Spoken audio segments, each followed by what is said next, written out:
आज निघाले होते क्लिनिकला जाण्यासाठी आणि गेल्यानंतर एक प्रोसिजर होतं लेझर हेअर रिमूव्हलचं आणि अपॉइंटमेंटसुद्धा खूप सगळे होते. प्रोसिजर आज काय असतील हे मी तुम्हाला दाखवते, तर व्हिडिओ शेवटपर्यंत नक्कीच बघा.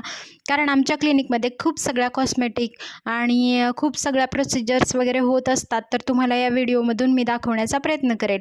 तर आता आल्यानंतर लेझर हेअर रिमूव्हल होतं. खूप छान रिझल्ट्स यांना आलेत. यांचं हे 7वं सेशन होतं. त्याच्यामध्ये त्यांना खूप छान रिझल्ट आले आणि त्यांचे हेअर्स म्हणजे खूप थिन झालेत आणि खूप जास्त हार्ड हेअर ग्रोथ होती. तर खूप जणांना PCODचा वगैरे प्रॉब्लेम असतो, तर त्यांना हेअर रिमूव्हल करायलाच लागतं किंवा मग हेअर ग्रोथ जास्त असते. त्यांनासुद्धा क्वचित मग हेअर रिमूव्हलचं जर तुम्हाला प्रोसिजर घ्यायचं असेल तर आमच्या क्लिनिकला तुम्ही नक्की एकदा व्हिजिट करू शकता. अशा प्रकारे आज त्यांचं प्रोसिजर झालं होतं आणि ते आत्तापर्यंतच्या रिझल्टने खूप सॅटिस्फाईड आहेत आणि त्यांना खूप जास्त आवडली प्रोसिजर, की एवढे छान रिझल्ट त्यांना मिळाले. कारण मुलींना काय होतं, हेअर ग्रोथ ज्यांची फेसवरती जास्त असेल ना, मग अनकम्फर्टेबल होतं.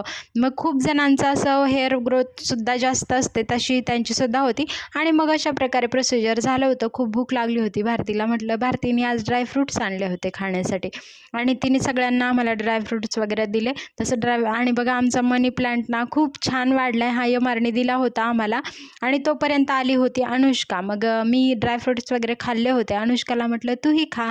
आल्यानंतर आमच्या खूप छान गप्पा चालल्या होत्या. तोपर्यंत आमची OPD संपत आली होती आणि काय प्रोसिजर्स वगैरे ज्या होत्या ना, त्या लवकरच आज बोलवून घेतल्या होत्या आणि कधी-कधी काय होतं, घरून जरी जेवण केलं ना, मग खूप भूक लागते आणि आम्ही अशाच गप्पा-गोष्टी करत बसलो होतो आणि आमच्या क्लिनिकमध्ये अजून एक एम.आरने नवीन प्लांट दिले. मी पुढच्या व्हिडिओमध्ये तुम्हाला दाखवते.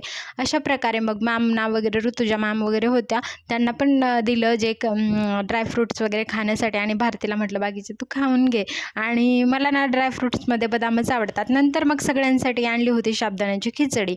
आज त्याचा उपवास वगैरे काहीच नव्हता, पण अचानकच आमच्या क्लिनिकच्या बाजूला ना साबुदाण्याची खिचडी खूप सुंदर मिळते, खूप छान टेस्टी असते ती आणि मग सगळ्यांसाठी खिचडी आणली होती. तर मग आम्ही सगळ्यांनी नाश्ता वगैरे दुपारी करून घेतला. खूप भूक लागली होती कारण आपण निवांत बसून असलो ना, त्यावेळेस आपल्याला असं वाटतं, आठवतं आपल्याला काय खायचं आहे वगैरे. असंच होतं आमचं पण आणि दुपारी येताना खूप ऊन वगैरे असतं ना, म्हणून मी आणलं होतं आईस्क्रीम. आता 2 आईस्क्रीम आणले होते मी.